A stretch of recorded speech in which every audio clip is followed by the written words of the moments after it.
지금까지 무슨 이야기냐면 다윗 이야기를 했습니다. 그리고 나머지 이야기는 이제 솔로몬부터 시작해서 솔로몬이 총 9장이 나와요. 36장 중에서 4분의 1이 솔로몬 이야기고요. 성전 건축 이야기입니다. 그리고 이제 10장부터 36장까지는 나라가 나뉘는 이야기 나오다가 성전을 또 종교개혁을 했던 성전 중심의 삶을 살았던 왕들이 나오면 갑자기 양이 한 3배, 4배 막 나옵니다. 성전과 별로 관련 없이 살았던 왕 나오면 짧게 나옵니다. 그래서 이 역대상하는 열왕기 상하하고 좀 관점이 다르다라고 말씀을 드렸던 것이 그 부분들입니다. 성전 이야기가 전체 역대상하의 절반에 해당이 될 정도로 많습니다. 자, 솔로몬은 다윗에게서 왕위를 물려받았을 뿐만 아니라 성전의 설계도를 물려받았습니다. 왕위에 등극하자마자 그러면 바로 성전 공사를 할 수 있었느냐? 할 수 없었죠. 정리할 단계가 필요했습니다. 자, 그것을 그런데 열왕기 하에서는 굉장히 자세하게 이야기를 합니다. 아도니아는 어떻게 죽고 요압은 어떻게 되고 뭐 시바는 어떻게 되고 다 이야기하는데 역대 하에서는 그게 관심사가 아니에요. 한 절로 끝냅니다. 어떻게 해요? 역대하 1장 1절입니다. 다윗의 아들 솔로몬의 왕위가 어떻게 했다고요? 견고하여 가며 그의 하나님 여호와께서 그와 함께 하사 심히 창대하게 하시니라. 이게 열왕기하 1장 2장입니다. 한 절로 끝냈어요. 어떻게 했다고요? 여호와 다윗의 아들 솔로몬의 왕위가 견고하여 갔다. 다시 말하면 왕이 됐을 때는 아직 기반이 안 잡혔다라는 거죠. 왜요? 막 아도니아의 반란도 막 일어나고 또 요압 또 시므이 막 이런 다윗이 부탁했던 마무리 작업들이 있었어요. 자, 그런 것들을 다 완전하게 해 가니까 왕위가 견고하여 갔다. 이제 솔로몬의 왕위를 넘볼 사람이 없었다라는 얘기입니다. 또 하나님께서 함께 하셔서 그가 심히 창대하게 됐다. 국내적으로만 그가 유명하게 된 게 아니라 국외로도 그가 많이 유명해진 것을 또 같이 볼 수 있습니다. 그리고 곧바로 열왕기상 3장에 해당되는 내용이 2절부터 등장하는데 그것은 기브온 산당에 가서 1,000번제를 드린 사건으로 나옵니다. 자, 열왕기상에서는 열왕기하에서는 열왕기상이죠. 열왕기상에서는 왜 솔로몬이 번제를 드리기 위해서 기브온으로 갔다 혹시 기억나세요? 이유가 나와 있었어요. 뭐라고 했죠? 거기는 산당이 크다라고 나와 있었어요. 그 이유만 나와 있어요. 그런데 역대기에서는 이유가 다르게 설명하고 있어요. 솔로몬이 번제를 드리기 위해서 기브온을 찾은 이유가 역대기에서는 다르게 나와 있는데요. 3절 보시겠습니다. 솔로몬이 온 회중과 함께 기브온 산당으로 갔으니 같이 읽어보실까요? 시작. 하나님의 회막 곧 여호와의 종 모세가 광야에서 지은 것이 거기에 있음이라. 단순히 커서 간 게 아니었고요. 무엇 때문에 갔다고요? 회막, 성막, 증거막이 거기에 있었다라는 거예요. 언제부터 왔던 것이요? 모세 때부터 왔던 것이 이제 다윗 때 다윗 때 이곳에 지금 기브온에 와 있었다라는 거죠. 다윗이 피난 다닐 때는 높당이 있었잖아요. 그런데 어느 순간 지금 기브온에 있었고 이것을 우리가 역대상에서 봤어요. 그래서 다윗이 제사장을 둘로 나눠서 사독이 그곳에서 다스리게 했죠. 역대상 16장 39절에 이렇게 나왔어요. 제사장 사독과 그의 형제 제사장들에게 기브온 산당에서 여호와의 성막 앞에 모시게 했다라고 나와 있어요. 자, 다윗 때는 제사장이 둘이었다고 나와 있어요. 아히멜렉과 사독 둘이었는데 솔로몬에 의해서 이 제사장 아히멜렉이 아비아달 그 계열이 아도니아한테 붙어버리면서 그 제사장 직위가 어떻게 돼요? 박탈돼요. 그리고 이제 유일하게 남아있는 제사장은 아론의 4명의 아들 중에서 누구 계열만 남았어요? 사독 계열만 남았다고요. 사독 계열이 남았는데 그 사독이 지금 또 어디에 있었다고요? 이곳 기브온에 있었다고요. 왜? 다윗이 그곳에서 하나님을 섬기겠다고요. 다시 역대상 16장 39절을 다시 읽어드리면 제사장 사독과, 이건 다윗이 한 겁니다, 그의 형제 제사장들에게 기브온 산당에서 여호와의 성막 앞에 모시게 했다. 이제 기브온에 성막이 있었고 회막이 있었고 제사장 사독이 그의 형제 제사장들하고 그것을 돌아보고 있었고 솔로몬은 그곳에 가서 하나님 앞에 제사를 드렸다라는 겁니다. 자, 이 제사를 드렸는데 얼마의 제사를 드렸다고요? 6절입니다. 6절. 우리 번역이 참 잘 되어 있습니다. 헷갈리지 않게 되어 있어요. 여호와 앞 곧 회막 앞에 있는 놋제단에 솔로몬 이르러 그 위에 뭐라고 되어 있어요? 1000마리 희생으로 번제를 드렸더라. 더 이상 일반 교파 목사들이 1000번제 헌금 못 떠먹게 바꿨어요. 오죽하면 봉투에다가 1번부터 1000번까지 넘버링 해가지고 1000개를 봉투를 넣어서 헌금을 하게 했다라는 이야기까지 들리잖아요. 그래서 이런 것들, 그것이 아니고 한 번에 1000마리를 드린 거예요. 한 번에 1000마리. 근데 아까 말씀드렸어요. 다윗은 이거보다 더 드렸다고요. 성전 건축한 뒤에는 더 드렸어요. 솔로몬도. 그러니까 이게 특별히 많은 양을 드리니까 하나님이 감동해가지고 그 밤에 나타났다, 이런 식으로 설교를 풀어가는 것은 모순이 있다라는 거죠. 앞뒤로 얼마나 더 많은 번제를 드렸던 것이 있으니까. 자, 어쨌든 하나님께서 7절에 그날 밤에 솔로몬에게 나타나십니다. 그리고 질문을 하십니다. 한번 읽어보실까요? 그에게 이르시되, 같이 읽어보실까요? 시작. 내가 너에게 무엇을 주랴? 너는 구하라. 오늘 밤 주무실 때 이렇게 주님이 나타나신다면 어떠실 것 같으세요? 대답할 준비가 되어 있으신가요? 네. 대답할 준비가 되어 있어요. 잠깐만요 하면은 잠 깨는 거예요. 그래서 대답할 준비를 한번 생각해 보세요. 무엇을 나는 구할까? 왜 그러냐면 꿈에라 예전에 꿈에도 소원은 통일 그런 노래도 있었어요. 김구 선생님한테는 내 소원이 무엇이냐 그러면 독립이요 이렇게 뭘 물어봐도 독립이요라고 이렇게 외쳤다고 하는 것처럼 우리의 마음 가운데 얼마나 간절하면 자다가도 일어나서 물어봐도 그 대답이 나올 수 있는 그 무엇이 나에게 있냐 하는 거죠.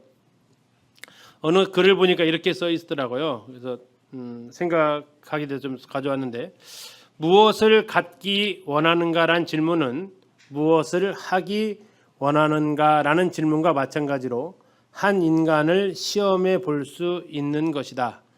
무엇을 원하느냐가 무엇을 얻느냐를 결정짓는다. 주님이 묻습니다. 내가 너에게 무엇을 주랴? 이건 신약에서도 예수님께서 바디모한테 네가 보기를 원하느냐? 또 주님은 네가 낫기를 원하느냐? 이런 질문들을 계속해서 하십니다. 무엇을 달라고 주님한테 하시겠습니까? 그것은 내가 무엇을 하고 싶은가 하는 것과 연결되어지고 그건 앞으로 내가 무엇을 위해서 살 것인가로 연결되어진다라고 우리는 생각할 수 있겠습니다. 중요한 것은 내가 지금 정체성, 내가 누구이고 내가 무엇을 할 것인지를 솔로몬이 알았느냐라는 겁니다. 감사하게도 솔로몬은 알았습니다. 어떻게 알 수 있었어요? 아버지가 알려줬잖아요.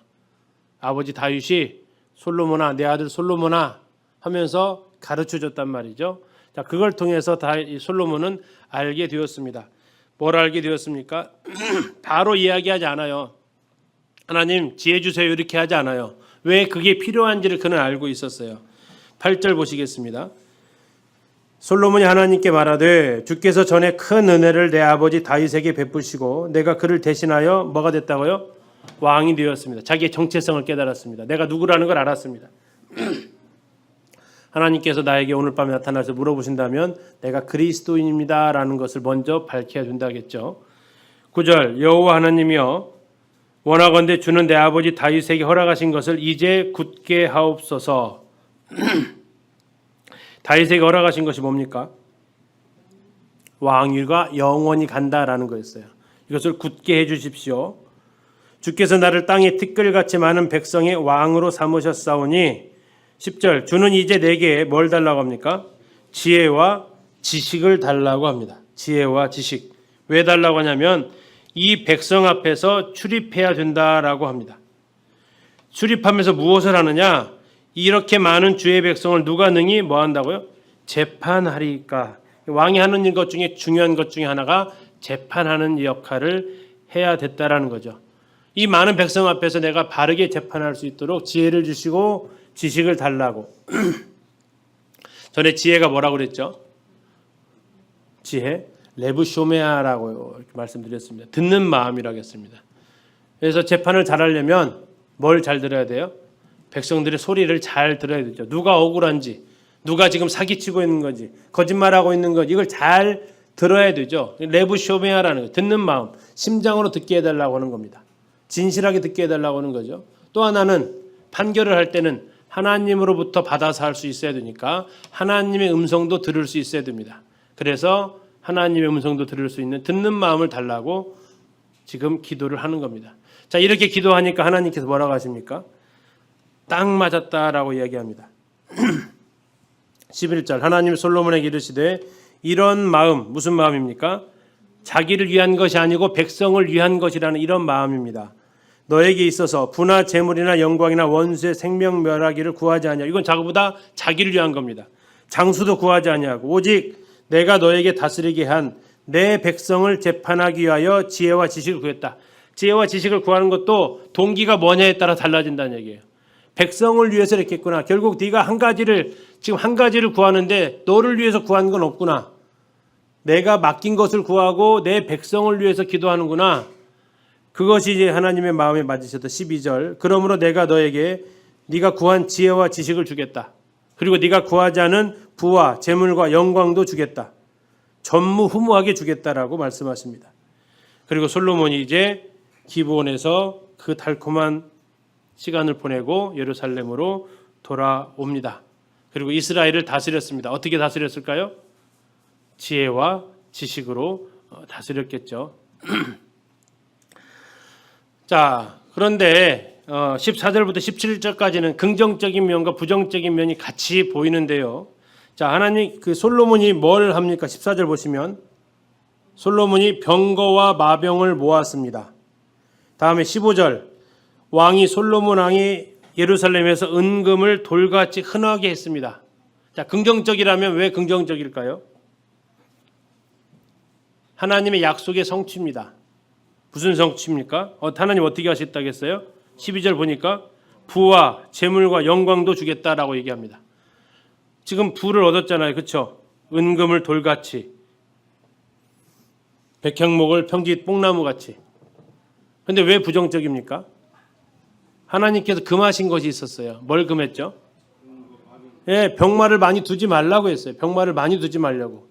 그리고 그 병마를 얻으려고 애굽으로도 가지 말라고 했어요. 그런데 16절 가서 보시면 솔로몬의 말들은 어디서 왔대요? 애굽에서 왔대요. 하나님은 금하셨거든요. 근데 솔로몬은 이것을 지금 추구하면서 살았고요. 이것뿐만 아니라 중개무역까지 합니다.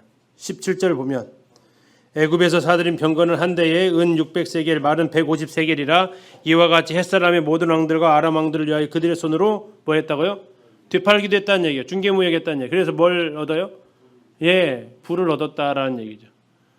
그런데 신명기 17장 16절에서는 병마를 많이 두지 말라고 했고 17장 17절에서는 자기를 위하여 은금을 많이 쌓지 말라고 했습니다.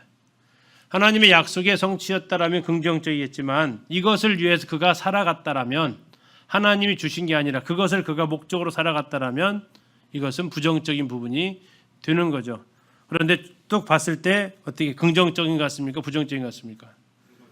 예, 부정적인 표현을 우리는 좀 볼 수 있습니다. 어쨌든 그가 추구하려고 했다라고 이렇게 14절에 병거와 마병을 모았다. 다음에 16절에 애굽에 가서 사들였다. 이런 단어들을 통해서 참 걱정이 된다라는 거죠. 역시 책에서 이런 구절이 있었습니다. 금은 그 양이 증가될수록 가치가 낮아지게 마련이다. 다이아몬드가 비싼 이유가 뭐래요? 희소 가치라고 그러죠. 없으니까.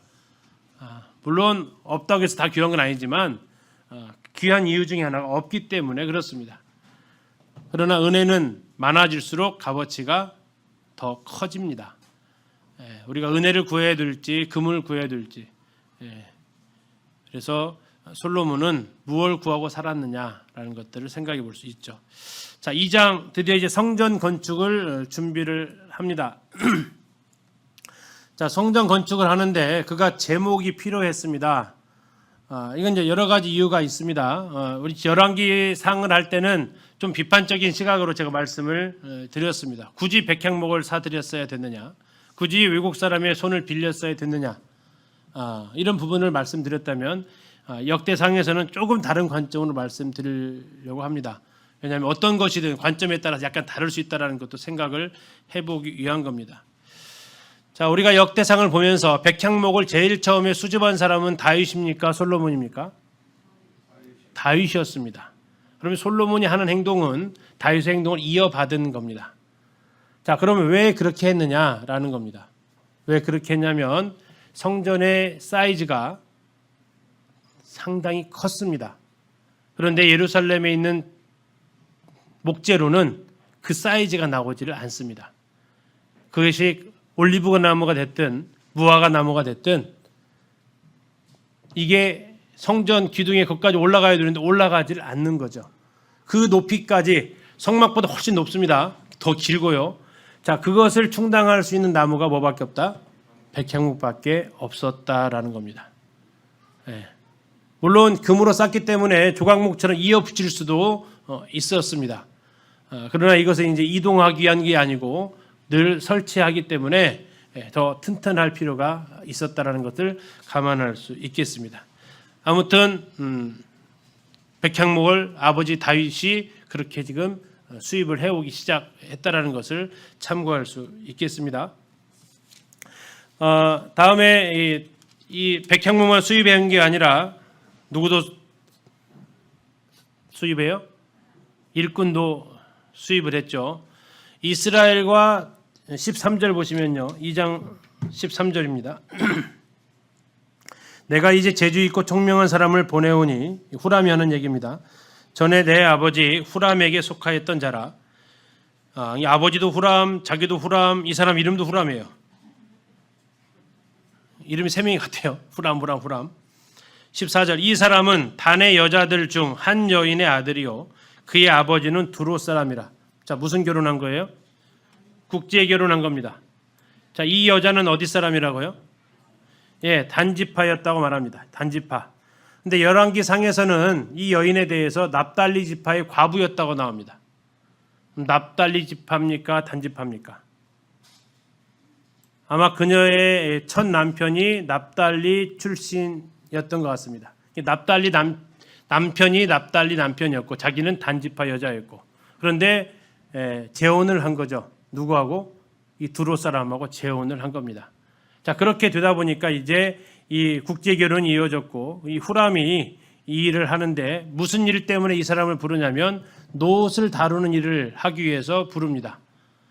자, 그러면 굳이 그렇게 불렀어야 됐느냐라는 거 생각을 해보면 나중에 솔로몬이 드렸던 기도가 나옵니다. 이 성전이 솔로몬이 드렸던 기도를 보면 이 성전은 유대인들만을 위한 겁니까? 온 세상 사람들을 위한 겁니까? 솔로몬의 기도를 우리가 이따 볼 텐데 솔로몬이 드렸던 기도 중에서 초반부는 전부 다 유대인입니다. 그런데 저 뒷부분으로 가면 이방인들이 와서 이 성전을 향해서 기도를 해도 뭐 해달라고 해요? 들어달라고 합니다. 심지어 이방 땅에서 예루살렘을 향해서 기도해도 들어달라고 합니다. 이 성전은 다시 말하면 유대인들만을 위한 성전이 아니라는 것이 다 이 솔로몬의 기도의 밑바탕이 되어져 있어요.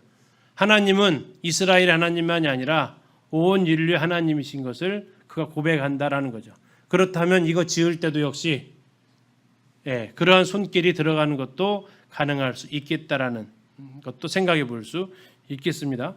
자, 아무튼 이 성전 건축을 하는데 두루왕 히람의 목재가 들어오고 국제 결혼했던 단지파 여인과 이 두로 사람의 그 사이에서 태어난 장인이 오고, 아무튼 이렇게 하면서 국제적인 성전이 되어버린 겁니다.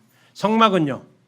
성막은 그곳에서 이스라엘 사람 이외에는 이 성막에 대해서 접할 일도 없었고, 또 백향목은 무거워서 가지고 다닐 수도 없고, 그래서 가장 적합한 재료로 가장 적합한 사람에 의해서 지어졌다면 이 성전은 그 또 다른 관점으로 보면 그렇게 또 긍정적인 부분도 생각해 볼 수 있다라는 겁니다. 거기에 대한 판단은 이제 성도님들이 하셔도 좋겠습니다. 자, 백향목으로 지은 거에 대해서 두로 사람이 후람이 와서 지은 거에 대해서 한번 생각해 볼 수 있다라는 거죠. 자, 이렇게 해서 이제 재료가 들어오고 일꾼이 들어옵니다. 여기에 대해서 답례품을 또 줍니다. 역대하 2장 10절 한번 보십시오. 2장 10절. 내가 당신의 벌목하는 종들에게 찌은 밀 2만 고루와 보리 2만 고루와 포도주 2만 밭과 기름 2만 밭을 주겠습니다라고 얘기합니다. 뭐 우리가 안 쓰는 단위가 나왔죠. 우리는 한 말 두 말 하거나 뭐 키로로 하면 훨씬 더 편한데 사용하지 않는 단어가 나왔습니다. 자, 그런데 이제 문제는 뭐냐면요. 이 역대하하고 열왕기상하고 이게 다르다라는 겁니다. 자, 지금 이제 제가 사진에다 올려 드렸습니다. 단톡방에 올려 드렸으니까 이 표는 참고하시고요. 열왕기상 5장에서는 어떻게 나와 있냐면 밀 2만 고루와 기름 20고루를 매년 드렸다라고 나와 있어요. 근데 역대하에서는 찌은 밀 2만 고루, 보리 2만 고루, 포도주 2만 밭, 기름 2만 밭. 자, 어떤 게 더 많아요? 열왕기상하고 역대하하고? 역대하가 훨씬 많죠. 왜 다를까요? 준 사람이 다르다라는 겁니다. 준 사람이. 자, 열왕기상은 누구한테 줬냐면 후람한테, 히람한테. 뭐 열왕기상에서는 히람으로 나옵니다. 역대하에서 후람으로 나오고. 자, 어쨌든 히람한테 준 개인적 선물 같습니다. 구절 자체가 그렇게 표현이 되어져 있는 것 같습니다. 근데 역대하에서는 히람이 누구한테 주라고 하냐면 벌목하는 종들한테 주라고 합니다. 그래서 양이 더 훨씬 많은 거죠. 자, 이 고르는 220리터입니다. 호멜과 같고 밭은 22리터니까 계산해 보시면 압니다. 상당히 많은 양의 곡식과 기름을 주는데 이게 품삯이고요. 다음에 재료값입니다. 이걸 주었는데 이게 좀 아까와 좀 다르다라는 것도 보실 수 있겠습니다. 아무튼 이렇게 해서 열왕기상과 역대하가 좀 차이 나는 것들을 이렇게 좀 볼 수 있고 이게 곳곳에서 나와요. 비교를 해서 보면 뭐 그때 나오는 거 잠시 좀 말씀드리겠습니다. 그리고 성전을 건축하는데 이방 사람들을 조사를 합니다. 총 몇 명이 필요하냐면 15만 3,600명이 여기에 이제 동원이 되는데 역대상 22장 2절에서 다윗이 이방 사람을 모았다라는 구절이 있어요. 다윗이 명령하여 이스라엘 땅에 거류하는 이방 사람을 모으고 이렇게 역대상 22절에 나오는데 그 인구가 얼만큼 됐느냐 이 성전을 건축하는데 짐꾼이 2장 2절입니다. 2장 2절 역대하 2장 2절 솔로몬이 이에 짐꾼 얼마요? 7만 명 산에서 돌을 떠낼 자 8만 명 이를 감독할 자 3,600명 도합 15만 3,600명을 이렇게 합니다. 다시 말하면 이 성전을 건축하는 일에 있어서 히람만 이방 사람이 아니고 그 상당한 숫자의 이방인들이 바로 여기에 일꾼으로 동원되었다라는 것도 알 수 있습니다. 그래서 성전 건축하는 일에 모든 민족이 참여했다라는 그런 정당성도 생각할 수 있겠습니다. 자, 이제 3장으로 넘어가면 성전 건축이 시작이 되는데 1절에 그 장소가 나옵니다. 이 장소를 누가 준비했죠? 다윗이 준비했습니다. 무슨 사건 때문에 이 장소가 마련됩니까? 인구조사 때문에 마련됩니다. 전화위복이라는 말이 우리 여기서 쓸 수 있는 말이 되겠죠. 자, 3장 1절 솔로몬이 예루살렘 모리아 산에 여호와의 전 건축하기를 시작하니 그곳은 전에 여호와께서 그의 아버지 다윗에게 나타나신 곳이요 여부스 사람 오르난의 타작마당에 다윗이 정한 곳이다 라고 나와 있습니다. 그런데 이 모리아 산은 우리가 창세기 22장에서 이삭을 번제로 드리려고 했던 그 장소였습니다. 더 올라가면 살렘 왕 멜기세덱에게 이게 그 아브라함을 만나서 살렘 왕 멜기세덱이 왕곡이라고 나옵니다. 왕곡, 왕의 골짜기라는 거죠. 기드론 골짜기를 보통 얘기합니다. 그곳에 있던 살렘 왕이 와서 소돔과 고모라를 구해주고 오는 롯을 구해오는 아브라함을 만나서 축복을 하죠. 그때 멜기세덱이 무엇을 가지고 옵니까? 혹시 기억나세요? 떡과 포도주를 가지고 옵니다. 오늘날 신약 시대에 우리가 매주 하는 떡과 포도주, 주님의 죽으심을 기억하게 하는 거죠. 자, 그 자리에 이삭이 죽을 뻔했는데 대신 희생 제물이 드려져서 이삭이 살아나죠. 그곳에 다윗이 하나님의 심판이 일어나고 있을 때 그곳에 희생 제사를 드려서 그 다윗에게 예루살렘에 임하려고 했던 재앙이 멈추었던 장소죠. 그리고 그곳을 이제 성전으로 세워서 매년 1년에 한 번씩 대속죄일이 그곳에서 이루어졌죠. 그리고 신약시대 1000년 후에는 무슨 일이 거기서 벌어져요?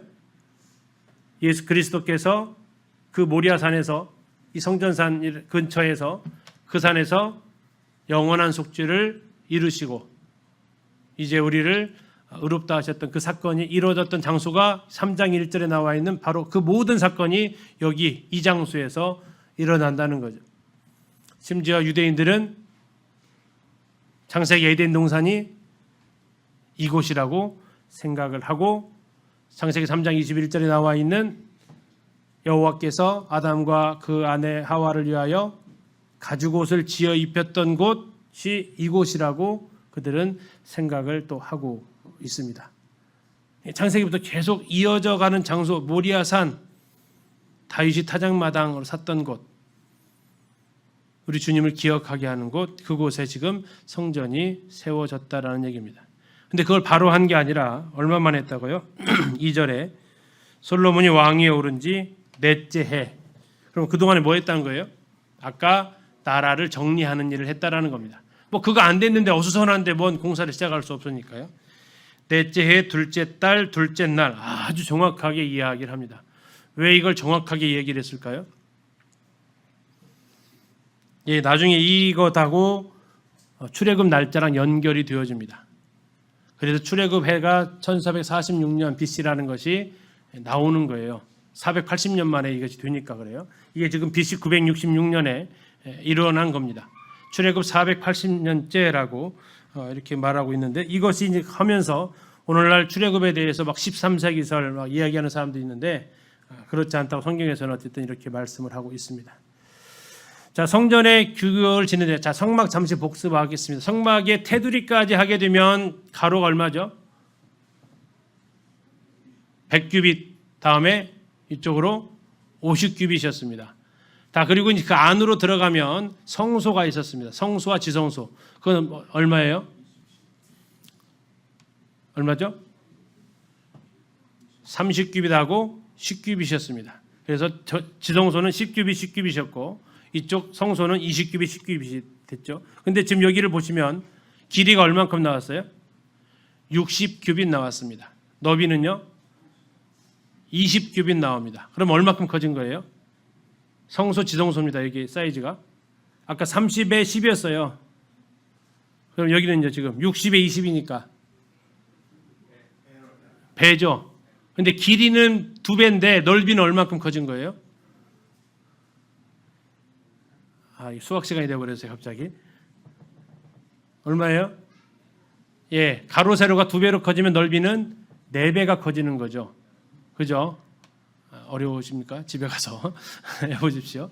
자, 가로 세로가 2배로 커졌으니까 넓이는 2 곱하기 2에서 4배로 확장이 되어진 겁니다. 상당히 큰 사이즈라 더 커졌다라는 것을 우리는 알 수 있습니다. 자, 거기에 무엇을 지었냐면 낭실, 현관입니다. 현관. 우리 번역으로는 3장 보시면 4절 보시면요. 그 성전 앞에 있는 낭실이라고 되어 있죠. 낭실. 잘 안 쓰는 단어잖아요. 이걸 쉽게 번역하면 현관이다 생각하면 됩니다. 성소 들어가기 전에 그 현관, 건물 들어가기 전에 현관 있는 것처럼 그 현관의 사이즈가 나오는데 길이가 10규빗, 거기 아마 좀 고쳐야 될 것 같아요. 너비가 20규빗입니다. 길이가 20규빗 아니고 10규빗, 20규빗 하고 높이가 너무 커요. 4절 보세요. 높이가 얼마로 나와요? 120규빗이 나와요. 그래서 지금 이제 물음표를 쳐놓은 거예요. 120규빗이면요 50cm 잡으면 몇 미터인지 아세요? 60m예요. 60m.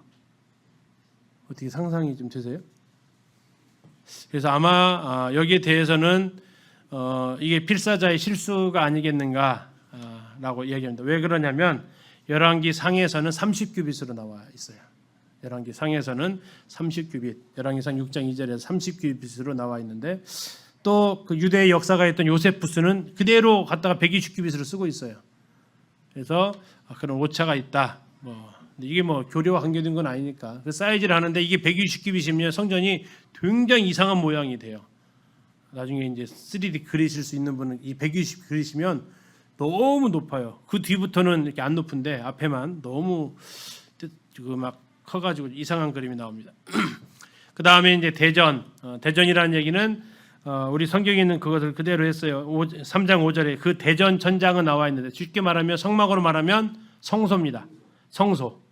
성소가 있고 그 다음에 더 들어가면 지성소가 있고 지성소 안에 들어가면 그룹이 있고 그 모양들이 쭉 나와 있는 겁니다. 그리고 휘장이 있습니다. 휘장, 청색, 자색, 홍색, 고운 배로 만든 휘장이 있다라고 나옵니다. 예수님께서 죽으실 때 성전 휘장이 찢었다고 나오죠. 성막 휘장이 아니고 성전 휘장입니다. 성막 휘장은 두꺼워요, 얇아요? 성막은 얇아요. 성막은 안 두꺼워요. 그거 두꺼우면 들고 다니지도 못해요. 성전은 이동용이 아니기 때문에 이게 두껍다고 해서 말이 양쪽으로 끌어도 찢어지지 않는다라고 여기 요세푸스 기록에 이제 나와 있는 거죠. 그것이 위로부터 찢어졌다는 거에서 설명하실 때 성막 설명하시면서 이게 휘장은 말이 찢어져도 안 찢어진다 그렇게 말씀하시면 안 돼요. 여기 나온 성전의 휘장이 그렇게 안 찢어진다는 얘기예요. 성전의 휘장이. 그리고 이게 그것을 헤롯이 만들었는지 아니면 이때 그것이 지속되었는지는 잘 모르겠지만 아무튼 여기에서의 말하는 휘장이 그 정도의 두께와 강도를 가지고 있다라는 겁니다. 성막은 아닙니다. 그 다음에 들어가는 현관 앞에 두 기둥이 있었는데 그것을 가리켜서 야긴과 보아스라고 합니다. 자, 오른쪽 왼쪽을 할 때 기준이 있죠. 자, 안쪽에서 봤을 때 오른쪽 왼쪽일까요? 들어가면서 봤을 때 왼쪽 오른쪽일까요? 이게 헷갈리죠. 이게 지금 성도님들에는 이게 무슨 쪽이에요? 오른쪽이죠. 제가 보면 왼쪽이란 말이에요. 그래서 보면 이게 보아서 야긴이 헷갈린단 말이에요. 어디서 봤을 때 오른쪽이냐? 그렇죠. 성전 앞에서 들어갈 때 기준입니다. 들어갈 때 오른쪽이 야긴, 왼쪽이 보아스. 뜻은요? 여호와께서 그가 세우신다. 그에게 능력이 있다라는 뜻입니다. 자, 하나님의 능력으로 하나님께서 세우신다라는 뜻을 가지고 있는 게 야긴과 보아스입니다. 근데 우리는 보아스와 야긴 소그룹이 있어서 보아스 야긴이 더 쉽죠. 순서만 잘 기억을 하시면 되겠습니다. 잘 모르겠다 그러면 그냥 야호 외우십시오. 야호. 야긴이 오른쪽 호 비슷해서 야호. 그래서 야긴 오른쪽으로 외우시면 되겠습니다. 자, 그런데 문제가 뭐냐면 이 사이즈입니다. 사이즈. 기둥이 얼마냐라는 거죠.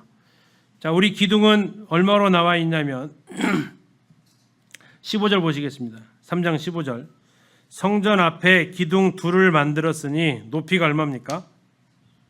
35규빗 나옵니다. 35규빗. 그런데 열왕기상 7장 15절을 보면 18규빗이라고 나와요. 18규빗. 예레미야 52장은 거기서도 이렇게 나와요. 그 기둥은 한 기둥의 높이가 18규빗이요.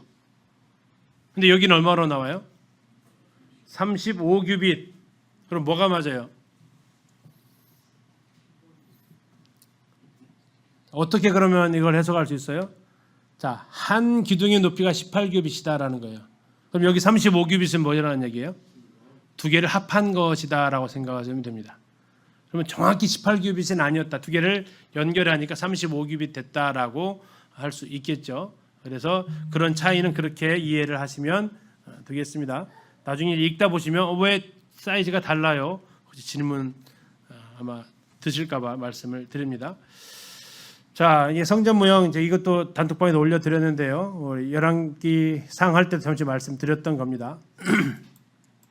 자, 이게 지금 그 기둥입니다. 이게 야긴일까요? 보았을까요? 들어갈 때 오른쪽입니다. 야호라겠죠. 야호. 예, 오른쪽 야긴입니다. 지금 이 보아스는 기둥이 지금 잘려 있는 거죠. 이게 속이 비어 있다라는 겁니다. 이렇게 속이 비어 있는 놋 기둥이었고 그 위에 이렇게 그물로 수놓은 것이 한 5규빗 됩니다.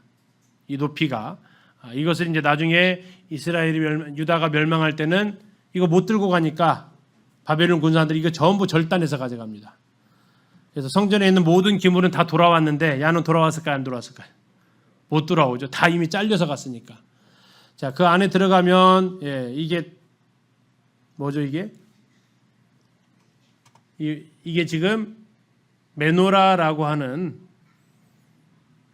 등대. 이게 좌우에 5개씩 10개 있습니다. 다음에 그 떡상도 지금 여기 하나만 보이는데 이것도 떡상도 이게 지금 떡상이죠. 이것도 10개 있습니다. 좌우에. 다음에 여기 이제 향로 분향단 이렇게 있고요. 계단을 올라가면 이게 지금 뭐예요? 그룹이라는 거죠. 그룹. 지성소 안에 그룹이 있는데 이 그룹이 20규빗인데 이 날개 하나가 5규빗씩이에요. 이게 5규빗, 5규빗, 5규빗, 5규빗 하니까 날개가 이쪽 끝에서 저쪽 끝에까지 닿고 다음에 두 날개가 또 닿았다라는 겁니다. 그리고 그 날개 아래 밑에 이게 지성소 안에 언약궤가 있다. 그리고 이 안에 돌판이 있었고 위에는요 시은좌라고 하죠. 은혜 베푸는 자리. 이렇게 하나님께서 율법 안에 있지만 거기서 은혜를 베푸셔서 여기에다 피를 뿌려가지고 이제 이스라엘의 영원한 속죄를 감당하신 것을 나중에 이제 볼 수 있죠. 그 다음에 이걸 뭐라 그러죠? 큰 거 이걸 놋바다라고 그러죠. 놋바다. 물을 굉장히 많이 담을 수 있습니다. 이것도 이제 열왕기상하고 역대하고 좀 사이즈가 좀 달라요. 그것은 뭐가 다르냐면 추적의 용량하고 보통 때 그 용량이랑 같이 이렇게 보시면 되겠습니다. 다음에 10개의 물두멍이 있습니다. 자, 이것은 이제 짐승들 같은 것들을 이제 씻을 때 쓰고 이 놋바다는 제사장들을 정결케 할 때 사용되는 각각 용도가 달랐습니다. 전에 이제 이야기를 듣다 보면 여기 물 많이 받아놓고 여기 물 떨어지면 여기서 물 떠다가 채운다라고 이렇게 하시는 분도 계시는데 아니고요. 이 용도가 자체가 다릅니다. 여기 있는 작은 것들은 희생 제물을 용이고 여기 큰 놋바다는 제사장들 용으로 사용되어지고 있습니다. 번제단이 있고 이렇게 솔로몬 성전이 건축이 됩니다. 자, 이제 4장으로 가셔서 성전의 기구들이 나옵니다. 아까 보셨던 제단이 있었죠. 번제단. 그 사이즈 나와 있습니다. 구약의 그 성막에보다도 훨씬 더 큽니다. 그때는 5규빗, 5규빗 나와 있는데 한 4배 정도의 사이즈가 확대가 되고 4배가 커졌다는 얘기는 넓이는 16배가 커졌다라는 얘기가 되겠습니다. 부피로 계산하면 더 커졌겠죠. 다음에 놋바다라고 했던 아까 말씀드렸죠. 큰 거, 한 가지 있는 거, 12마리의 황소가 받치고 있는 거. 그의 5절 한번 보시죠. 5절. 4장 5절입니다. 바다의 두께는 한 손 너비만 하고 그 둘레는 잔 둘레와 같이 백합화의 모양으로 만들었으니 그 바다에는 놋바다에는 뭐가 담겼다고요? 3,000밭. 자, 1밭이 22리터입니다. 3,000밭이면요. 3,000 곱하기 22 66,000리터. 66,000리터. 얼만큼 돼요? 66톤. 감이 좀 오시나요? 네. 근데 역대 열왕기상에서는 2,000밭 들어간다고 되어 있어요. 2,000밭. 열왕기상 7장 26절을 보니까 2,000밭으로 나와요. 2,000밭이 맞아요? 3,000밭이 맞아요? 3,000밭은 최대 용량. 2,000밭은 아마 적정 용량. 이렇게 해석하시면 될 수 있겠습니다. 아무튼 용도가 뭐냐? 제사장들의 씻는 용도로 6절 보십시오. 6절 또 물두멍 10개를 만들어 5개는 오른쪽에 두고 5개는 왼쪽에 두어 씻게 하되 번제에 속한 물건을 거기서 씻게 했다고 나왔죠. 번제 드릴 때 동물들을 그 10개의 물두멍에서 씻었고 그 바다는 놋바다는 누구를 위해서요? 제사장들이 씻기 위한 것이다. 용도가 달랐다라는 겁니다. 그래서 놋바다에 있는 물 갖다가 물두멍에다 채웠던 게 아니고 용도가 완전히 달랐다라는 것을 확인할 수 있고요. 위치는 10절에 보면 성전 동남쪽에다가 이렇게 두었습니다. 다음에 물두멍 10개가 있었고요. 다섯 개씩 번제 제물 씻는 용도입니다. 등잔 때도 금으로 만들었는데 10개씩 있었습니다. 오른쪽 왼쪽 5개씩 아까 보셨고 떡상도 마찬가지입니다. 그러니까 성막과는 비교되지 않을 정도로 크고 더 많은 재료들이 들어간 걸 볼 수 있고요. 성전 안에 물건들이 있는데 금대접 100개, 다음에 문짝은 노수로 만들었고 뭐 솥 이런 거 만듭니다.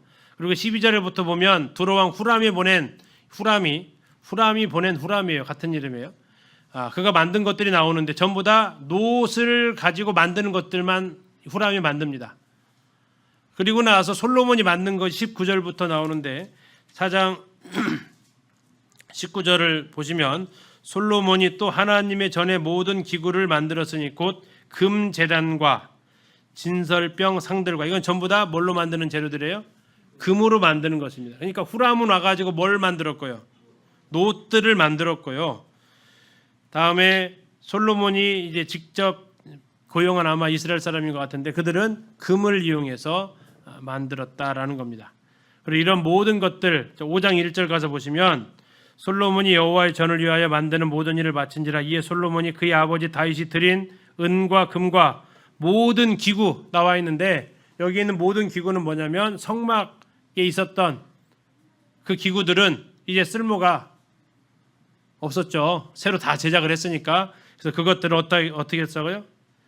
하나님의 전 곳간 성전 곳간에 다 두었다라고 이야기를 하고 있습니다.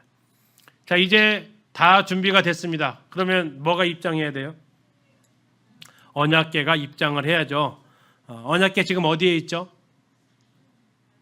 다윗성에 있습니다. 시온산에 있습니다. 지금의 시온산입니다. 이제 이 시온산에 있던 언약궤가 어디로 옮겨가는 거예요?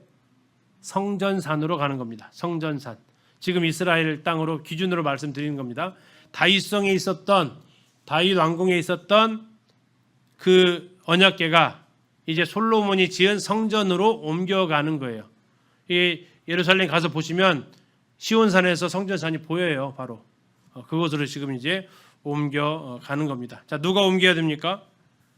레위인들이 옮겨가야겠죠. 5장 2절 솔로몬은 실수하지 않습니다. 아버지의 이 상황을 봤으니까요. 5장 2절 이에 솔로몬이 여호와의 언약궤를 다윗성 곧 시온에서부터 뭐 했다고요?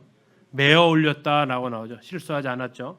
자, 그래가지고 이제 언약궤를 이 지성소 그룹 안에다가 잘 넣어놓습니다. 그런데 원래 언약궤 안에는 뭐가 들어 있어야 됩니까? 돌판이 있어야겠죠. 그다음에요. 만나를 담은 금 항아리가 있어야 됩니다. 그리고 아론의 쌍난 지팡이는 원래 그 안에다가 둘 수 있는 사이즈가 안 돼요. 그 앞에다 두라고 돼 있고요. 다음에 두루마리도 있었어요. 두루마리는 옆에다 두라고 그랬어요. 다음에 율법책을 등사에 놓는 것도 있었어요. 그것도 역시 옆에다 두라고 했어요. 이게 이 언약궤 안에는 두 가지는 들어가 있어야 돼요. 뭐하고 뭐냐면 돌판하고 만나 항아리는 있어야 돼요.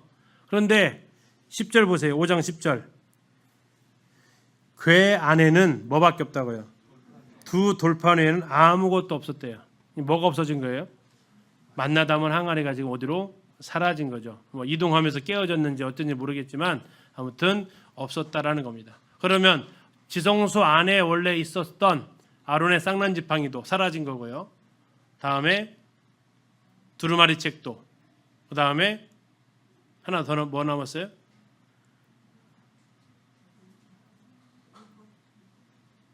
율법 등사한 거 하나 없어졌고요. 쌍난 지팡이 또 다 지금 어디로 간 세 가지가 지금 그것은 언약궤 주변에다 노력했던 것들이 지금 사라지고 없는 겁니다. 오직 돌판만은 여전히 존재하고 있었다라고 지금 10절에서 말씀하고 있습니다. 다음에 이제 11절부터 14절까지 그곳에 이제 하나님 앞에 영광이 가득한 모습을 보는데, 아까 제사장들을 다윗이 몇 반열로 나눴어요? 24반열로 나눴죠. 그런데 이날은 그러면 어떤 반열이 했을까요? 이날은 모두 다 참여합니다. 이날은 모두 다 참여를 해서 제사장들이 이 행사에 함께하게 되고 노래하는 사람들도 다 참여를 합니다. 나팔 부는 제사장들도 다 참여합니다. 그러니까 온 축제를 이곳에서 지금 하는 거죠. 5장 12절 보시면 노래하는 레위 사람 3명 나옵니다. 아삽, 헤만, 여두둔. 자, 이 역대기는 기도와 찬양을 강조하겠다고 했는데 역시 이들을 빼놓지 않고 소개를 하고 있습니다. 다음에 13절에 나팔 부는 자와 노래하는 자들이 일제히 소리를 내어서 여호와를 찬송하며 감사를 드렸고 나팔 부고 재금치고 모든 악기를 울리며 소리 높여 여호와를 찬송했다라고 얘기합니다. 뭐라고요? 선하시도다 그의 자비하심이 영원히 있도다. 그때에 여호와의 전에 뭐가 가득했어요? 구름이 가득했습니다. 성막 출애굽기 40장에 나와 있는 장면입니다. 혹시 기억나십니까? 이것을 세 글자로 쉐키나라고 그랬죠. 여호와의 영광이 충만한 쉐키나의 모습이 등장합니다. 14절 보시겠습니다. 제사장들이 그 구름으로 말미암아 능히 서지 못하였으니 이는 뭐가요? 여호와의 영광이 하나님의 전에 가득함이었다. 쉐키나가 임했다라는 것을 볼 수 있습니다. 다시 말해 성막과 성전에 같은 현상이 일어나서 하나님의 임재가 이곳에 있다라는 것을 보여주는 겁니다. 자, 6장 이제 솔로몬이 하나님 앞에 감사의 기도를 올려드립니다. 이 성전 짓는데 얼마 걸렸어요? 우리는 잠깐 봤지만 7년에 걸친 공사였습니다. 7년 동안 이 공사가 드디어 완공이 되는 날 솔로몬이 하나님 앞에 기도합니다. 2절입니다. 내가 주를 위하여 거하실 성전을 건축하였사오니 주께서 영원히 계실 처소로소이다. 주님 이곳에서 영원히 임재해 주십시오. 이 안에서 살라는 게 뭐 그런 의미가 아니라 영원히 이곳에 주님의 임재를 나타내 달라고 얘기합니다. 그리고 이 일의 시작은 하나님께서 4절입니다. 왕이 이르되 이스라엘 하나님 여호와를 송축할지로다. 여호와께서 그의 입으로 내 아버지 다윗에게 말씀하신 것을 이제 하나님의 손으로 이루셨도다. 솔로몬이 얼마나 겸손합니까? 이 공사 누가 했습니까? 솔로몬의 책임하에 했잖아요. 그런데 자기를 드러내지 않습니다. 여호와께서 하나님의 입으로 내 아버지 다윗에게 말씀하신 것을 누가 하셨다고요? 하나님의 손으로 하셨습니다라고 고백을 합니다. 이때까지만 아주 잘하고 있었죠. 5절부터 11절까지 다윗은 얘기합니다. 하나님께서 예루살렘을 택하셨습니다. 그리고 그곳에 하나님의 이름을 두셨습니다. 자, 첫 번째 예루살렘 장소를 택하셨다라고 나옵니다. 두 번째 또 누구를 택하시냐면 내 아버지 다윗을 택하셨습니다. 그리고 이스라엘을 다스리게 하셨습니다. 그리고 다윗의 마음에 성전을 건축하고자 하는 그 마음도 하나님이 주셨고 제가 이제 이 솔로몬이 드디어 성전을 완공해서 하나님 앞에 드립니다라고 고백을 합니다. 그리고 이제 제일 중요한 기도 12절부터 42절의 기도가 나오는데요. 성경에 나와 있는 기도문 중에서 아마 제일 긴 기도문일 겁니다. 열왕기상에도 이 기도문이 거의 비슷하게 나오고 있습니다. 자, 기도하는 자세가 나오는데요. 12절 보십시오. 자, 머릿속으로 장면을 한번 그려보세요. 솔로몬이 여호와의 제단 앞에서 번제단입니다. 이스라엘의 모든 회중과 마주 서서 그의 손을 폈습니다. 손을 탁 펴가지고 솔로몬이 일찍이 노스로 대를 만들었는데 이것은 특별히 강대상을 만들었다는 얘기입니다. 길이가 5규빗, 너비가 5규빗, 높이가 3규빗인 그 규빗 노스로 만든 강대상이 올라갑니다.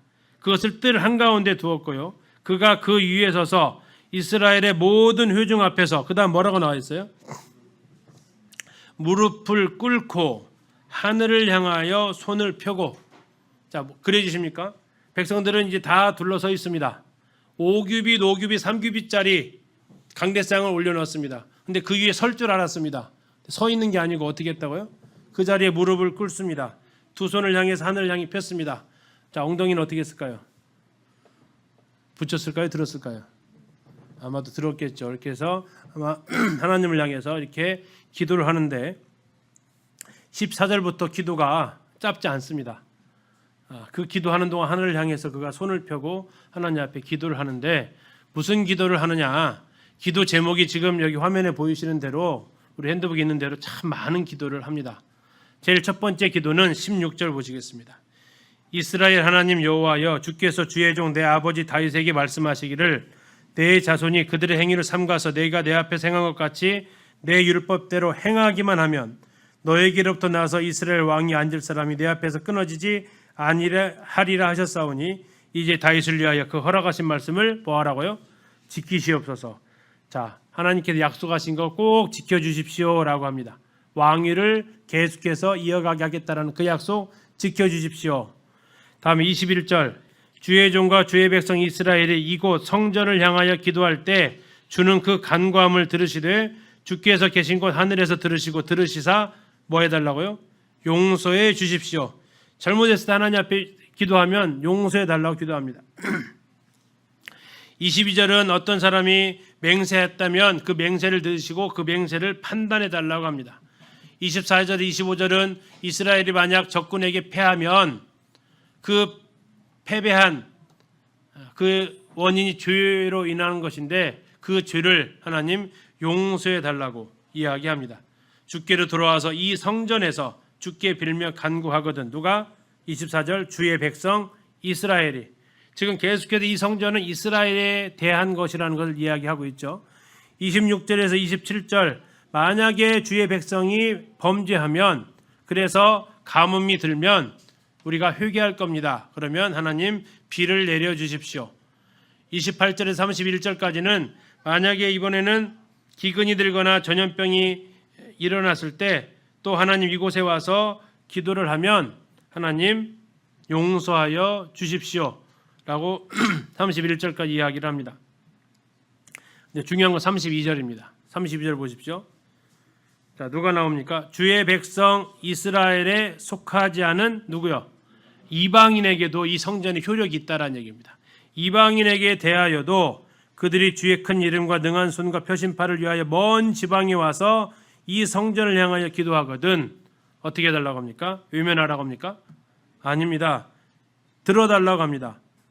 주는 계신 곳 하늘에서 들으시고 모든 이방인이 주께 부르짖는 대로 이루사 땅의 만민이 주의 이름을 알고 주의 백성 이스라엘처럼 경외하게 하시며 또 내가 건축한 이 성전을 주의 이름으로 일컫는 줄을 알게 하옵소서. 이방인들이 구해도 하나님 들어달라고 얘기합니다.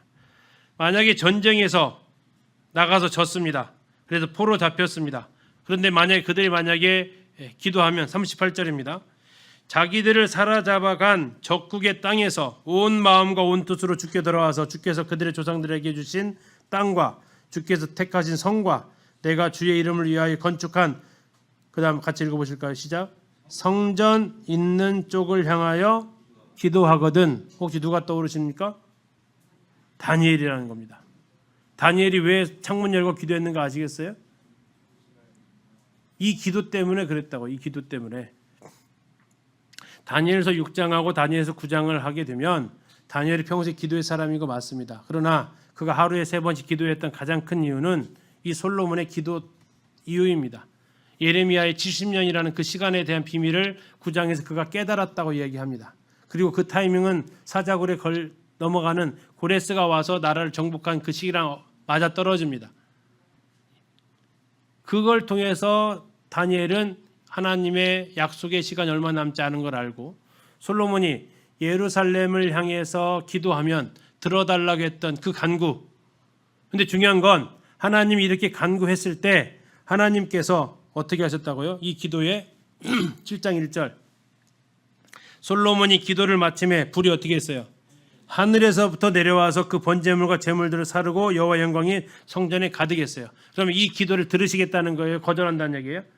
들으시겠다라는 거예요. 그래서 다니엘이 사자굴에 들어갈 줄 알았지만 예루살렘을 향해서 적국의 땅에서 기도하면 하나님이 기도에 응답을 해 주실 것이라는 이 약속에 응답하시는 것을 믿고 다니엘은 죽음을 무릅쓰고 기도할 수 있었다라는 겁니다. 단순히 기도의 습관을 쫓아서 기도한 상황이 아니라 간절한 마음으로 이 기도가 다니엘에게 영향을 끼쳤다라는 것을 우리는 생각할 수 있습니다.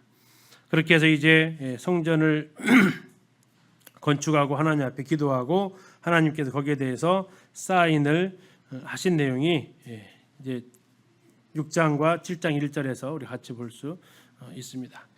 오늘은 여기까지 보시고 이제 다음 주 7장에서 이제 역대하 7장은 역대하에서 제일 중요한 장입니다.